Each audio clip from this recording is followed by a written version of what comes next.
This is chapter 2 of The 5 People You Meet in Heaven, titled The Journey. Eddie saw nothing of his final moment on Earth, nothing of the pier or the crowd or the shattered fiberglass cart. In the stories about life after death, the soul often floats above the goodbye moment, hovering over police cars at highway accidents or clinging like a spider to hospital room ceilings. These are people who receive a second chance, who somehow, for some reason, resume their place in the world. Eddie, it appeared, was not getting a second chance. Where?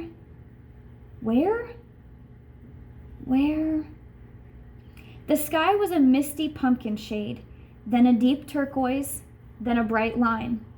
Eddie was floating, and his arms were still extended. Where? The tower cart was falling. He remembered that. The little girl, Annie, she was crying. He remembered that. He remembered lunging. He remembered hitting the platform. He felt her 2 small hands in his. Then what? Did I save her? Eddie could only picture it at a distance, as if it happened years ago. Stranger still, he could not feel any emotions that went with it. He could only feel calm, like a child in the cradle of its mother's arms. Where?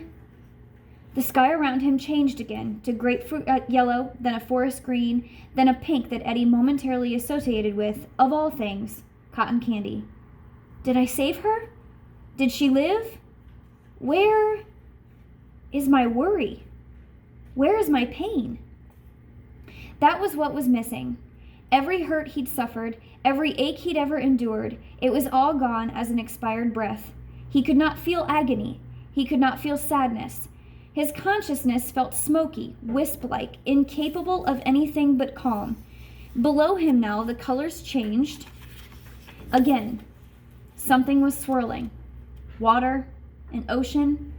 He was floating over a vast yellow sea. Now it turned melon. Now it was sapphire.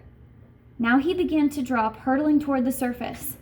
It was faster than anything he'd ever imagined, yet there wasn't as much as a breeze on his face, and he felt no fear. He saw the sands of a golden shore. Then he was underwater. Then everything was silent. Where is my worry? Where is my pain?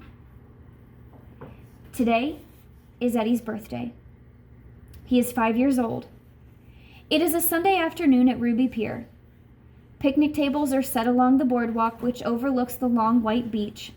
There is a vanilla cake with blue wax candles. There is a bowl of orange juice. The pier workers are milling about, the barkers, the sideshow acts, the animal trainers, some men from the fishery. Eddie's father, as usual, is in a card game. Eddie plays at his feet. His older brother Joe is doing push-ups in front of a group of elderly women who feign interest and clap politely. Eddie is wearing his birthday gift, a red cowboy hat and a toy holster. He gets up and runs from one group to the next, pulling out the toy gun and going, bang, bang. Come here, boy, Mickey Shea beckons from a bench. Bang, bang, goes Eddie. Mickey Shea works with Eddie's dad fixing the rides. He is fat and wears suspenders and is always singing Irish songs. To Eddie, he smells funny, like cough medicine. Come here, let me do your birthday bumps, he says, like we do in Ireland. Suddenly, Mickey's large hands are under Eddie's armpits, and he is hoisted up, then flipped over and dangled by the feet. Eddie's hat falls off. Careful, Mickey, Eddie's mother yells. Eddie's father looks up, smirks, then returns to his card game. Oh, I got him, Mickey says. Now 1 birthday bump for every year. Mickey lowers Eddie gently until his head brushes the floor. 1. Mickey lifts Eddie back up. The others join in, laughing. They yell, 2, 3. Upside down, Eddie is not sure who is who. His head is getting heavy. 4, they shout. 5. Eddie is flipped right side up and put down. Everybody claps. Eddie reaches for his hat, then stumbles over. He gets up, wobbles to Mickey Shea, and punches him in the arm. Oh, what was that for, little man? Mickey says. Everyone laughs. Eddie turns and runs away 3 steps before being swept into his mother's arms. Are you all right, my darling birthday boy? She is only inches from his face. He sees her deep red lipstick and her plump, soft cheeks and the wave of her auburn hair. I was upside down, he tells her. I saw, she says. She puts his hat back on his head. Later, she will walk him along the pier, perhaps take him on an elephant ride, or watch the fishermen pull in their evening nets, the fish flipping like shiny wet coins. She will hold his hand and tell him God is proud of him for being a good boy on his birthday, and that will make the world feel right side up again.